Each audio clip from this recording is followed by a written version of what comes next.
Thank you for having me. Today I'm going to tell you about my PhD research on a catalog of deconfliction actions extracted from historical ADSB data. So I'm going to explain what this means. So first, I'm going to do a short introduction, then present my data sources, the methodology that we used, our results, and a conclusion with an opening on future works. So first, the objective of the study is to build a catalog of lateral deconfliction actions extracted from historical ADSB data from the Open Sky network.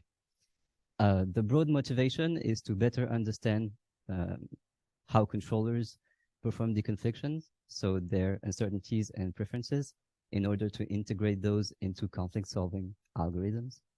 This is the broad motivation for the study, but here we're going to focus on the building of the catalog only. So a bit of context: to fly safely, aircraft have to respect a lateral separation of 5 nautical miles laterally and 1,000 feet vertically. So when these two conditions are violated at the same time, there's a loss of separation. A conflict is defined as an anticipated loss of separation. So when a controller detects a conflict, they have to give deconfliction orders so that the aircraft will go in the separate ways and not cause a loss of separation.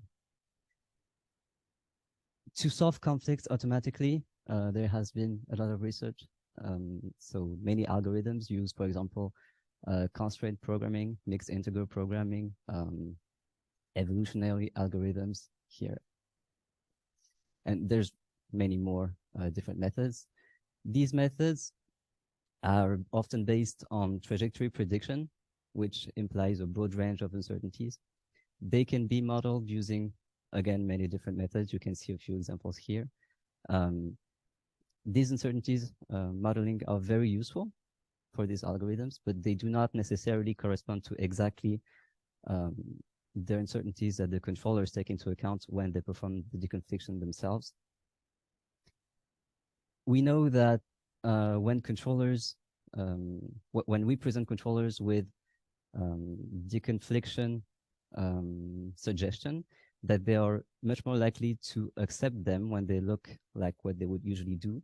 So it's very important that if we want to create a suggestion tool to help them in the practice, that we make these resolutions as realistic as possible. So we have to be able to have uncertainties that are realistic. And to do this, we need to actually be able to look at the way that they're doing, that they're performing deconfliction themselves. So we need a data set of deconfliction situations. The extraction of controllers' actions has been also a research subject that can use, for example, machine learning techniques. So autoencoders, isolation forest, k-means, and many other methods have been used for this. Now, our method is going to be very different from this. We want to specifically extract not only conflict resolution, but a very specific type of conflict resolution that I'm going to introduce later. And to do this, we're going to use trajectory data, ADSB data, and most importantly, flight plans, which are going to help us a lot. Our approach can be summed up with detecting lateral deconflictions, or lateral deviations from the flight plan, observing what would have happened if the trajectory had not been deviated, and then we're also going to perform a median K9 regression to find a relevant filtering threshold. Now, I'm going to introduce the data sources. So our first data source is the Open Sky network. We extract trajectories from July 14 to August 10, 2022 on the Bordeaux Center in France. We only want to extract deconflictions that were en route. So we're going to keep the portions of these trajectories that are above flight level 200. And then, most importantly, we have the French Air Navigation Services, which provided us with not only navigation information and ATC sector information, but also flight plan, which are really the core of our approach.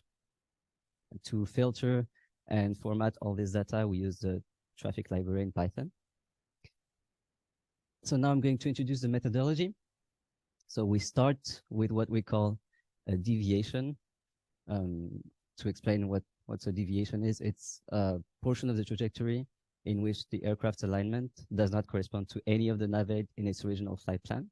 So on the left, I plotted all the navets that correspond to a flight plan. The second trajectory is an ideal trajectory. So what would have happened if the aircraft had followed its flight plan exactly? This is not a real trajectory that is extracted from real data. It's just an ideal trajectory. The third one is a real trajectory and a much more likely one for this flight plan. So we can see that here the trajectory skips a few navets in favor of a much straighter trajectory than the second one. But at all times, it is still aligned with at least one navet in its flight plan. It just bypasses a few of them. On the other hand, the trajectory on the right, we can see that there's an orange portion, and this portion corresponds to a part of the trajectory in which the aircraft is not aligned with any of the navet in its flight plan. So in this case, it's either aligned on a navet that is not in its that is not in its original flight plan, or it's just not aligned on any navet at all. So this to us is a good indication that something unusual happened, something unplanned. So this is what we're going to work with. Now, as we only want to focus on lateral deconfliction, we're going to exclude all these deviations if they are not stable. We don't want to add an altitude component. Also, we notice here that deviations are only relevant if they're long enough. So here, for example, this is one thing we're going to want to keep. On the right, on the other hand, we see that the trajectory simply switches from one navet to another. So it's not really relevant because it's just basically a turn. So it was following a navet, then it turned and follows another one. So to exclude these situations, we're going to have a threshold of 100 seconds. So we only keep these deviations if they are longer than 100 seconds. Now that we have the deviations, we want to know what would have happened if it had not happened. So if the aircraft had followed its original trajectory. So we're going to predict this using the flight plan. We start before the deviation and we plot the trajectory starting from the timestamp that is basically just before the deviation, as if it had followed its flight plan exactly. So in this case, the original trajectory is in blue, deviation is in orange, and our prediction is the gray dashed line. Now, we have the deviation, the prediction, but if a trajectory was deviated to solve a conflict, it necessarily involves at least one other aircraft. So we identify the trajectory for which the neighboring trajectory for which the other aircraft comes the closest to the blue one. So in this case, it's the green one. We compute the actual minimum separation, so between the blue trajectory and the green trajectory. And then we also compute the distance that would have been the minimum separation if the trajectory had not been deviated.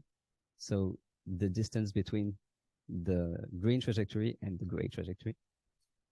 We assume that if this deviation was caused by a deconfliction order, the separation between the green and the gray trajectory would be smaller than with the blue, since the maneuver would have increased the separation. And we also want to filter out the situations where there was no risk to begin with. So situations in which the separation between the green trajectory and the gray trajectory would be too large to warrant a deconfliction order. So we're going to set a threshold step. To set this threshold, we take into account the statistical point of view, which is that if a lateral deviation is the result of a conflict detection, it should increase the separation between the aircraft. And if it was not the result from a conflict resolution, there's really no reason that it would either increase or decrease the separation. So it should be about the same. And to do this, we're going to analyze the median values of these separations using a median KNN regression, which means that we need to have access to all the data of the deviations. So this is what we're going to look at now. So if we look at all the deviations that are above 100 seconds, we have these values. So we performed this extraction on 78,000 flights and detect almost 5,000 deviations. And we can see here, sure enough, that the minimum separations are the maximum values are quite high.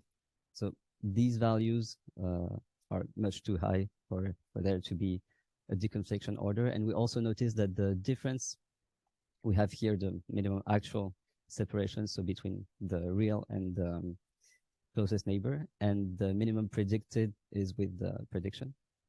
And on the last column is the difference between the two, so actual minus predicted. So this value of the difference is sometimes negative, which means that for some of these deviations, the deviation actually decreases the separation.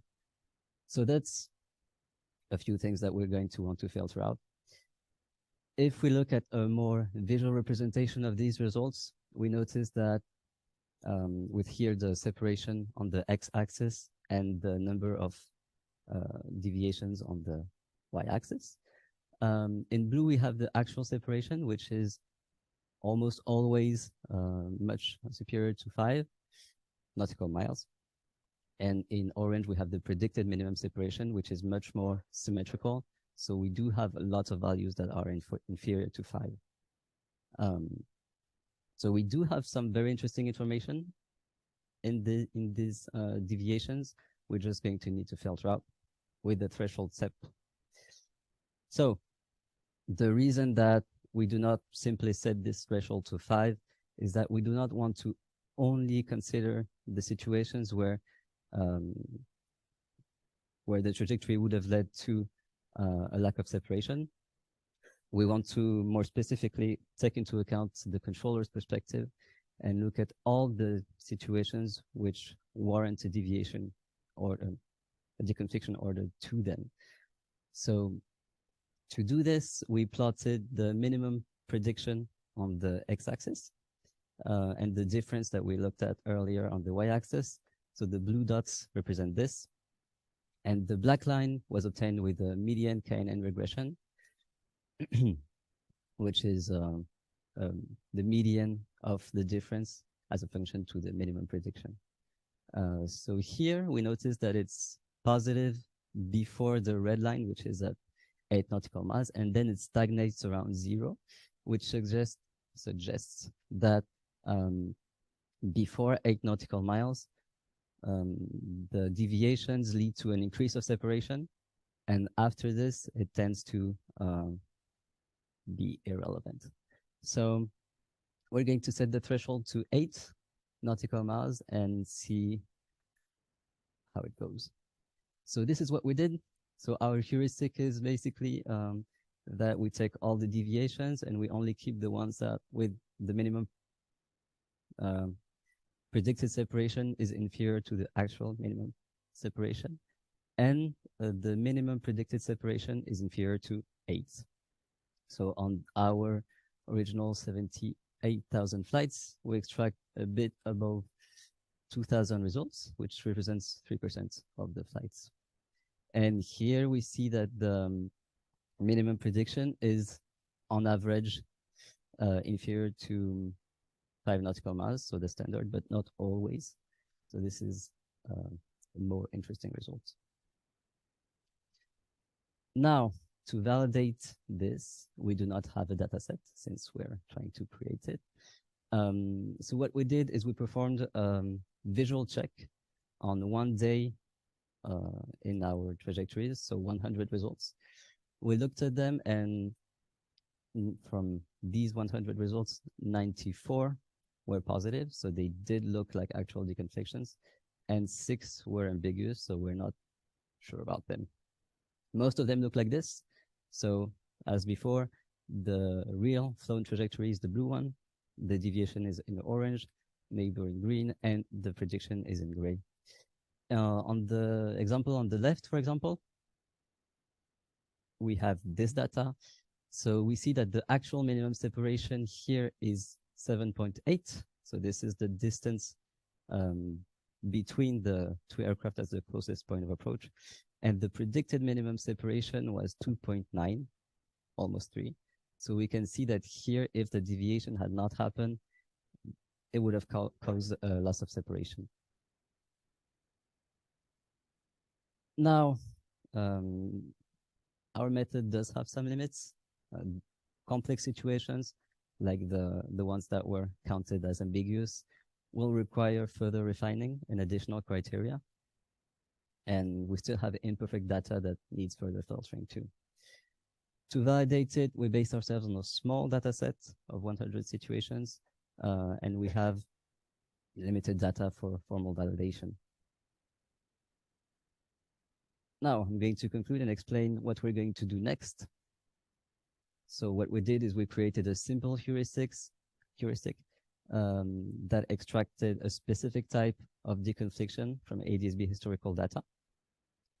So we extracted a little above 2,000 situations, proposed a method to extract a relevant threshold, so KNN median regression, and we observed a small portion of the data set to show whether our results were relevant or not.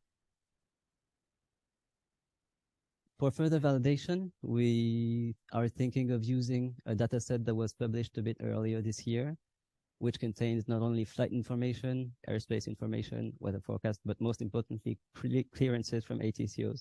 So we might use this data set to partially validate what we're doing to make sure we're at least extracting data that corresponds to controllers' orders. Then we could also use professional validation, which is basically selecting samples from our results, creating a visual representation for them and presenting them to controllers so that they can help us get labels on some of this data. We're also planning to refine the heuristic by collecting additional data from the situations, improving the prediction. We can see that the flight plan is not always followed exactly, and filtering out abnormal trajectory. We're also thinking of using data-driven methods on our results or on the deviations in general, such as clustering, for example. Once the catalog is completed, we're planning to use it to learn practical threshold for conflict detection, model controls habits and uncertainties when it comes to detection and deconfliction, and training resolution algorithms. So that's it for me. If you have any question, I can try to answer them.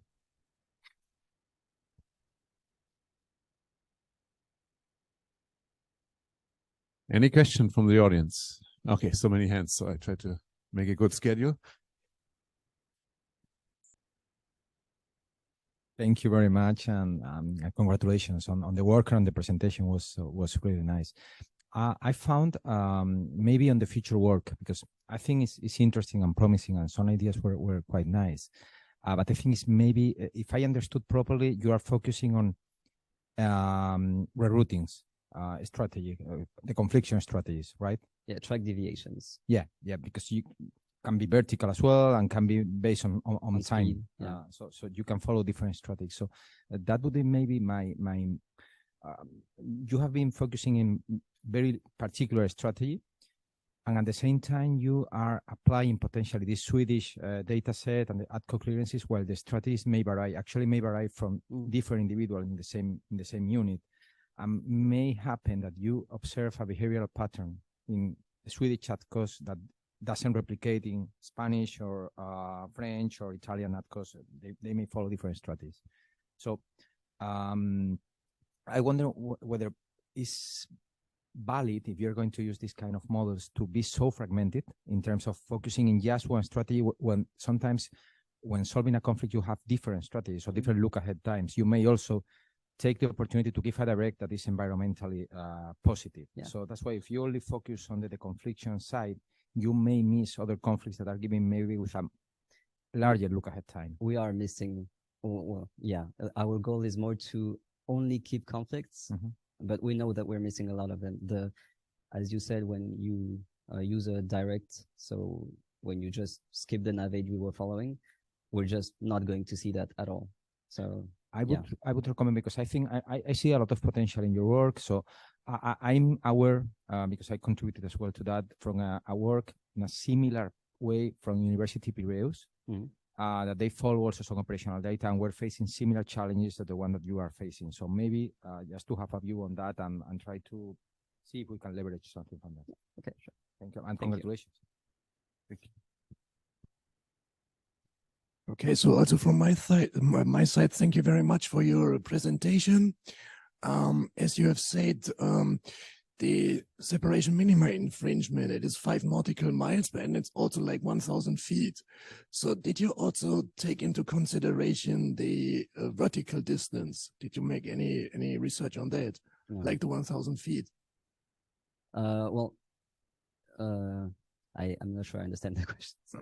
Okay, so like I said, if you've got the terms of separation minima infringement is that you have got the 5 nautical miles, like the horizontal distance, but you also have the distance of 1,000 feet, which you have to take into consideration in the vertical distance.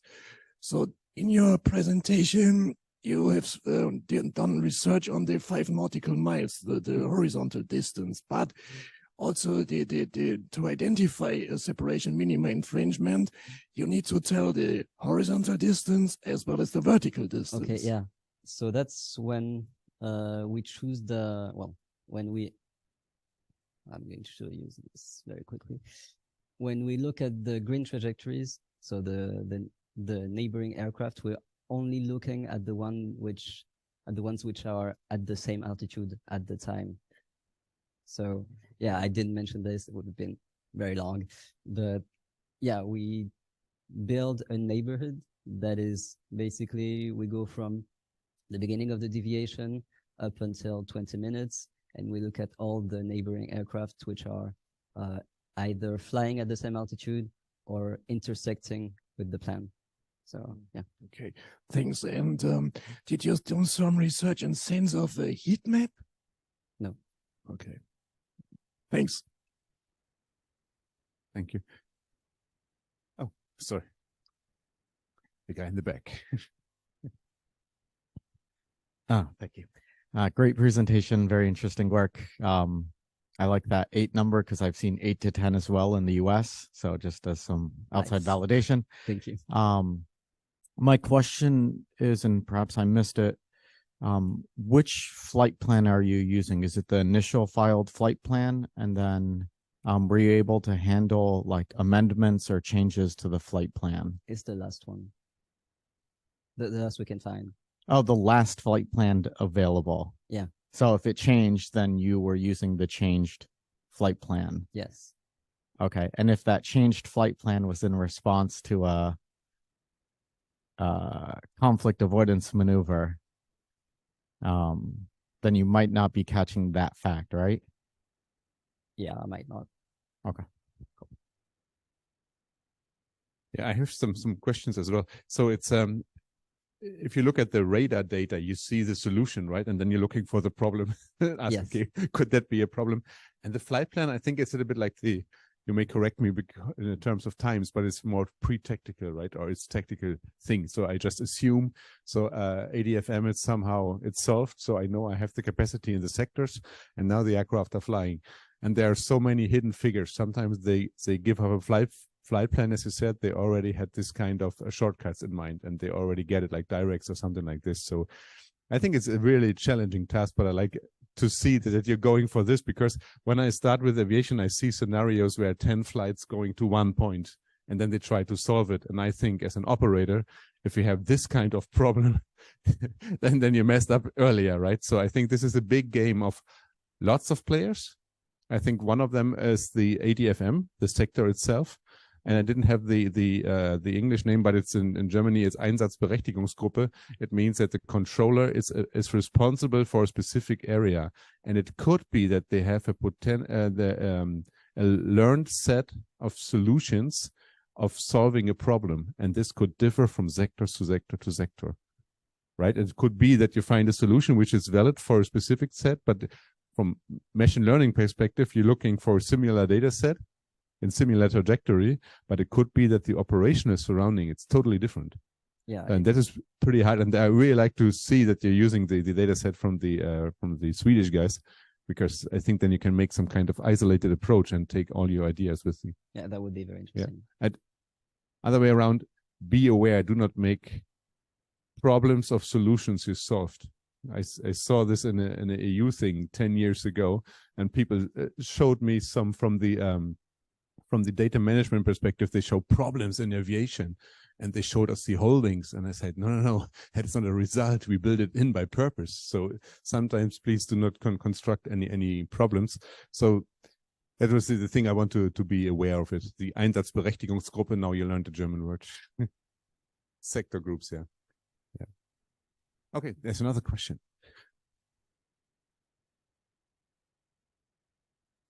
Thank you for your presentation and for the quality of your work. Just one question. Have you tried to see if there are some conflicts that haven't been deconflicted, and if there is a pattern for which reason they get missed? We found very few unsolved conflicts. So yeah, it's just 2 or 3 in the whole data set. So really not enough to see a pattern, I think, for now. Okay, if you're curious about the topic, here's the guy. You can talk to him later.